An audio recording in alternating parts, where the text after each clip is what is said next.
은혜를 흘려보내, 흘려보내. 네, 은혜를 흘려보내면 우리가 되었습니다. 자, 우리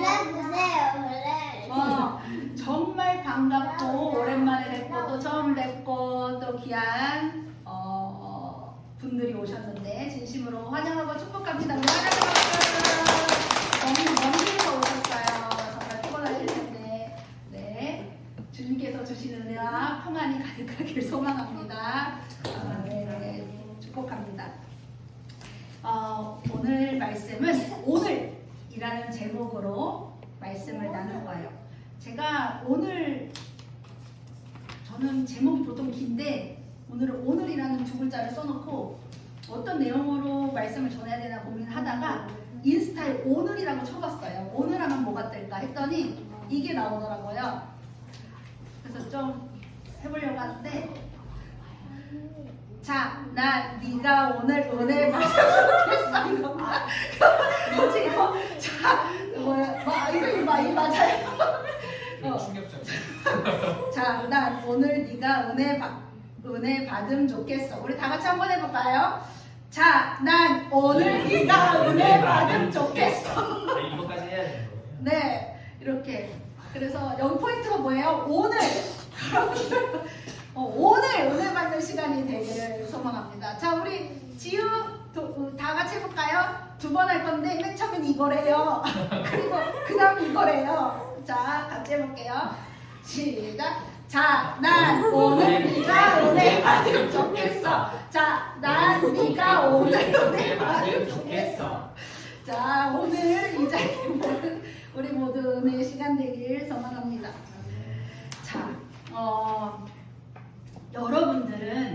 여러분들의 부모님이 경제적으로 여유가 많았으면 좋겠나요? 네. 자, 지유에게 좀 쉽게 얘기해주면 지유 루아야 아빠가 돈이 많았으면 좋겠어요? 나 카임에서 돈 넣고 그리고 싶은데. 나 어디서? 아쿠아리움 갈 때 돈이 필요해. 그렇지. 아쿠아리움 가서 돈을 많이 넣으려면 돈이 많아야 되잖아. 그렇지? 우리 여러분들 어때요? 어른이어도 부모님이 돈이 많았으면 좋겠습니까? 그럼 우리 인생이 달라졌을까요? 네, 돈이 많았으면 좋겠어요. 누구라도 가난한 부모를 원하지 않는 우리의 인간적인 모습이 있어요. 어렸을 때는 참 그런 생각도 많이 했어요. 우리 부모님이 정말 재벌이었으면 참 좋겠다. 저는 이런 생각도 했어요. 지금 부모가 내 친부모가 아닐 거야. 난 엄마가 맨날 다리 밑에서 주워왔다 그랬거든요. 그래서 다리 밑에서 주워온 게 분명해. 내 친부모는 돈이 많을 거야. 이런 사람이 나를 지독했어요. 그렇게 생각하면서 자랐던 것 같아요. 근데 부모님이 돈이 많은 건데 왜 내게 좋은 걸까요? 부모님 돈이잖아. 근데 그 돈이 나중에는 누구에게로 와요? 내게 올 것이라는 그런 기대감이 있기 때문에 물려받게 될 거라고 생각하기 때문에 부모님이 돈이 많았으면 좋겠고 또 부모님이 돈이 많으면 지금 현실에서도 좀 넉넉히 살 수 있을 거라는 생각 때문에 그래요. 그런데 우리가 물려받게 되는 것은요, 재산뿐만 아니라 뭐도 물려받게 돼요? 재산을 물려받으려면 부모님이 빚도 있으면 빚도 물려받게 되는 게 우리나라 법이에요. 그러니까 빚을 안 받을 거면 재산도 포기해야 되는 거죠. 그러니까 어쨌든 이렇게 빚이든 재산이든 물려받게 된다는 거는 부모와 자식 간의 관계는 가장 가깝고 특별한 혈연 관계로 묶여 있다는 것을 의미하는 거죠. 근데 우리가 부모와 자식을 독립적인 객체로 본다면 부모가 돈이 많다고 해서 내가 부자인가요? 아니에요. 부모가 가난하다고 해서 내가 가난한 사람인가요? 그것도 아니에요. 근데 우리는 이렇게 생각하죠. 부모가 돈이 많았으면 내가 더 잘 됐을 텐데, 부모가 더 인격적으로 성숙했으면 내가 더 성품이 좋은 사람으로 자랐을 텐데, 이런 아쉬움을 표현할 때가 많아요. 저만 그랬나요? 저만 부모에 대한 불평을 갖고 자랐나요? 네, 그렇군요. 근데 우리가 불평불만은 아니더라도 이런 아쉬움은 갖고 한 번쯤은 갖고 살았을 거예요. 왜냐면 부모와 자식은 서로 영향을 받기 때문이죠. 근데 오늘 에스겔에서 등장하는 이스라엘 백성들의 모습도 이와 비슷한 모습을 보입니다. 우리가 읽었던 에스겔 앞쪽에 말씀은 이렇게 기록되어 있어요. 18장 2절에는요. 이스라엘 백성들이 당시 입에 담고 살았던 속담이 있는데 어떤 속담이냐면 아버지가 신포도를 먹으면 아들의 이가 시다. 들으셨나요? 아버지가 신포도를 먹으면 아들의 이가 시다라는 속담이 있는데 이것을 이스라엘 백성들이 계속 말하면서 있었어요. 이 뜻은 뭐예요? 아버지가 신포도를 먹었는데 내 이도 시다라는 거예요. 그러니까 아버지가 먹은 게 나에게도 영향을 준다라는 거죠. 그러니까 이스라엘 백성들은 왜 이 속담을 입에 달고 살았냐? 백성들은 이스라엘이 망하고 바벨론으로 포로로 끌려온 이 모든 것이 부모 때문이야, 조상 때문이야 라고 불평불만을 하고 있는 거예요.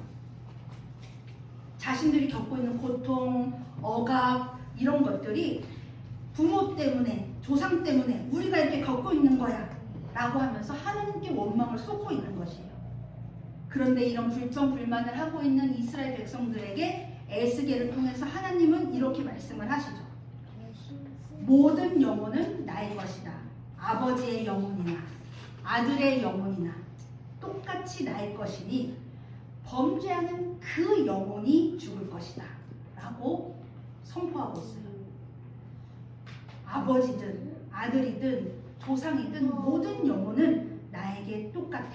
그리고 다 나에게 속해 있어. 너희가 지금 부당하게 겪는 이 현실들, 부당하게 부모의 실수, 과거로 인해 당하고 있다라고 생각하는 이 고난들이 부모 때문이 아니야. 너희가 범죄하고 있는 죄 때문이야 라고 말을 하고 있는 거예요. 너희가 고통당하고 너희가 죽게 된다면 그것은 부모의 죄 때문이 아니라 너희가 범죄했고 너희가 나에게서 떠났기 때문에 겪는 것이다 라고 말하고 있는 거예요. 하나님은 성경을 볼수록 의로우신 분입니다. 근데 이 의로우신 분이 부모가 지은 죄 때문에 자녀에게 물려준다면, 자녀들이 고통받는다면 하나님은 정의로우신 분인가요? 아니에요. 그것은 정의의 하나님이라고 볼 수가 없는 거예요. 우리가 사는 세상에서도 마찬가지죠. 엄청나게 연쇄살인자, 또 엄청 흉측하게 그런 범죄자들이 많죠. 그 사람들이 저지른 범죄는 누가 벌을 받는 거예요? 그 사람. 그런데 그가 죄를 저질렀다고 해서 가족들까지 욕하고 가족들도 비난하는 것은 2차 가해죠. 그것은 있을 수 없는 거예요. 정의가 아닌 거라는 거죠. 하나님도 의로우신 분입니다. 부모만 탓하고 있는 백성들에게 너희가 이렇게 말씀을 하시는 거예요. 아무리 악인이라도 자기가 저지른 모든 죄악에서 떠나 돌이켜서 나의 율례를 다 지키고 법과 의를 실천하면 반드시 살 것이다. 그리고 죽지 않을 것이다. 나는 나의 백성들이 자신의 죄에서 돌이켜 사는 것을 기뻐한다 라고 말씀하십니다. 너희가 고통을 당한다면, 너희가 심판을 받는다면 내가 심판을 할 거야 라는 그 말은 너희를 심판해 버릴 거야, 죽일 거야 라는 그것이 나의 진짜 마음이 아니라 제발 죄에서 떠나서 나와 함께 살자라는 간청이라는 말이에요. 부모님들이 로아야, 엄마나 아빠가 너 그렇게 하면 깎아 안 줄 거야 라고 말한 적 있어요? 없구나. 진짜 멋진 부모님이네. 지음이 너네 너 또 그렇게 하면은 네모 그릴 거야 해요 안 해요? 오늘 우리들도 네모가 있어. 저희 네모면은 벌점이거든요. 별이면 그렇게 하죠. 그치, 아빠 맨날 네모 한다고 그러죠. 주리 주원이 뭐 하면은 용돈 안 줄 거야 하세요? 하셨었나요? 용돈이 없었어. 용돈이 없어. 네, 잘 슬픈데 제목 나왔는데. 근데 이 부모님들이 너 깎아 안 줄 거야, 용돈 안 줄 거야, 네모 그릴 거야 이렇게 말하는 거는 진짜 깎아를 주기 싫어서 말씀하시는 걸까요? 네모를 너무 주고 싶어서 말하는 건가요? 아니에요. 우리 친구들이 자녀들이 잘못하지 않고 바른 길로 가게 인도하기 위해서 그렇게 얘기를 하는 거라는 거예요. 하나님은 우리 백성들이 하나님의 자녀들이 바른 길로 가기를 원하십니다. 그래서 내 부모가 쌓아놓은 공로로 내가 구원을 얻고 축복을 얻을 수 있는 것이 아니듯 지금 너희들이 겪는 고통이 너희 부모의 조상의 죄로 인한 것이 아니라고 말씀을 해주고 계십니다. 너희 지난 날들을 생각해봐. 너희에게 그렇게 여러 선지자를 통해서 회개하라고 말하지 않았어? 내가 불의에서 떠나라고 하지 않았니? 계속 말했잖아. 이제 조상 탓, 부모 탓 그만하고 너희 각자 한 사람 한 사람이 회개의 자리로 돌아와 라고 요청하고 있는 거예요. 너희가 범한 모든 죄악을 버리고 너희 마음과 영을 새롭게 하고 그동안 불의의 편에 섰던 것, 가난한 자와 약자를 외면하고 억압했던 모든 것 다 회개해. 너희가 죄악의 자리에서 떠나서 나에게로 방향을 돌이킬 때 그때 너희가 살 거야 라고 말씀을 해주고 계십니다. 하나님은요 분명히 의로우신 분이고요 누구보다 우리를 사랑하시는 분이기 때문에 과거에 갇혀서 살기를 원하지 않으세요. 부모 때문이야 환경 때문이야 그렇게 살기를 원하지 않으세요. 하나님은 오늘 이 자리에서 하나님께 얼굴을 향하고 있는가, 내가 지금 이 자리에서 나의 죄에서 방향을 돌이켜서 하나님의 말씀을 따르고 있는가, 그거에 초점을 두고 계시는 분이라는 겁니다. 우리가 지금 오늘의 믿음의 고백이 나의 믿음을 증명할 수 있는 증명하는 증거가 되기를 소망합니다. 오늘 우리가 하나님께 믿음의 고백을 드려야 되는 거예요. 우리가 있는 지금 믿음으로 하나님 앞에 서야 된다는 겁니다. 하나님은 과거를 보지 않으시고 오늘의 우리의 믿음을 보시기 때문입니다. 오늘의 믿음으로 구원받은 정말 특별한 한 사람이 오늘 말씀에 나와요. 그게 누구냐면 예수님 옆에 십자가에 예수님이 달려 돌아가셨을 때 양쪽에 누가 있었죠? 나쁜 사람, 아주 나쁜 사람이 양쪽에 십자가에 있었어요. 근데 오늘 말씀을 보면 한쪽에 있는 흉악범이에요. 죄수라고 표현되어 있는데 한 사람이 예수님 보고 막 그러는 거예요.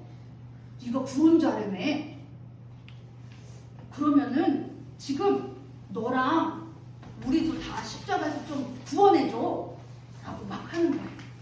근데 그 옆에서 그 비난을 듣고 있던 다른 죄수는 어떻게 했냐? 야, 너 진짜 웃긴다. 네가 죄 지어서 십자가에 죽었잖아. 근데 이분은 죄가 없는데도 십자가에서 못 박히는 거야. 그렇게 하면 안 돼 라고 말하고 있는 거예요.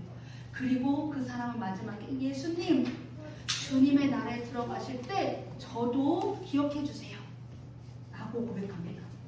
그리고서 예수님이 말씀하세요.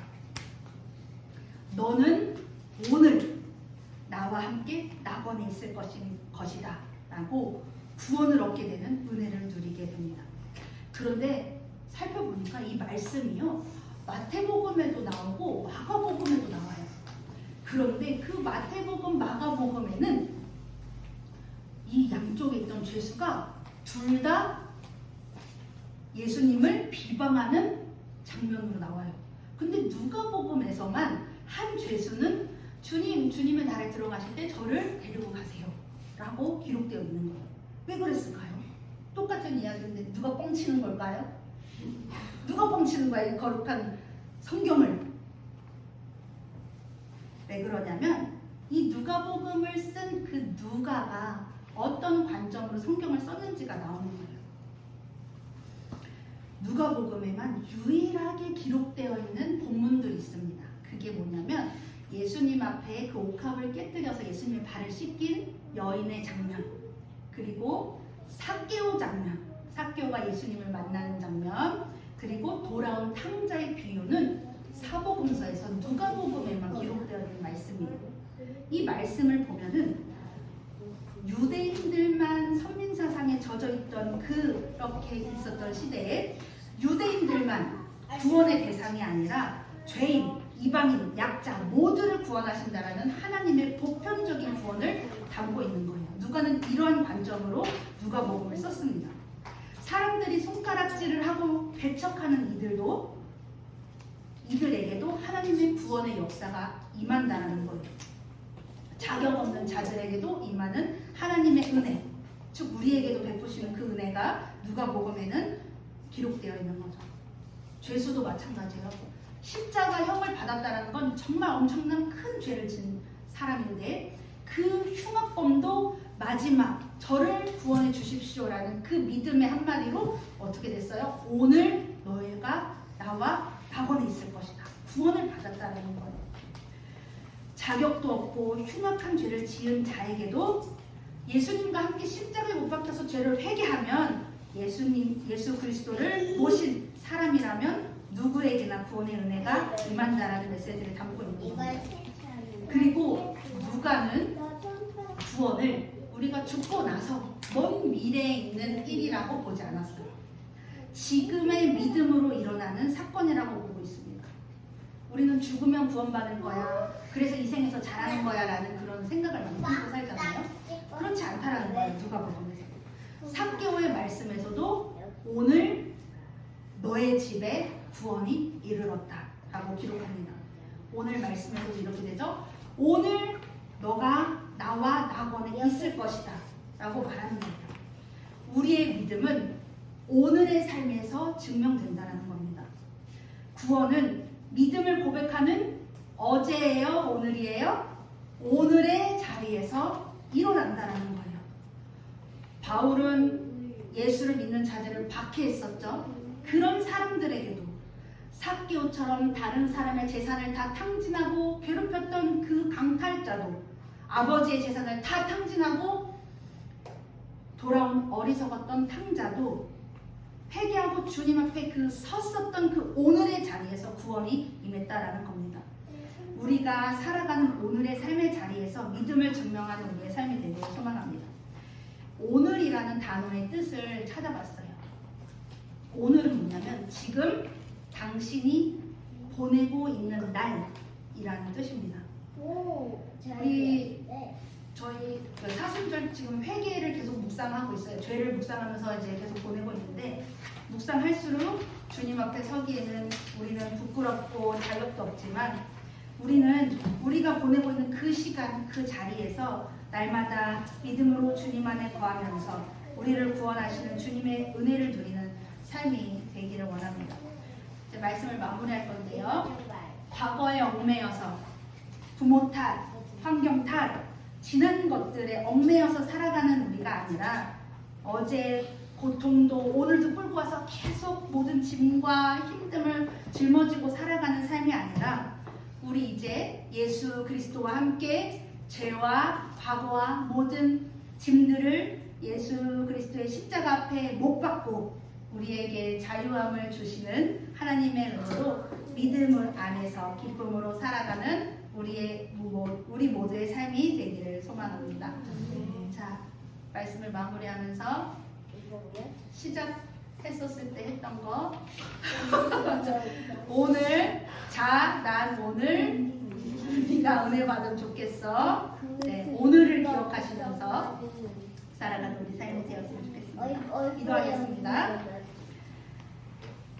주님은 우리를 새롭게 하시는 분이십니다. 과거와 환경에 얽매여서 고통 가운데 거하지 아니하고 죄로부터 돌이켜 주님 앞에 머무는 우리의 오늘이 되게 하소서.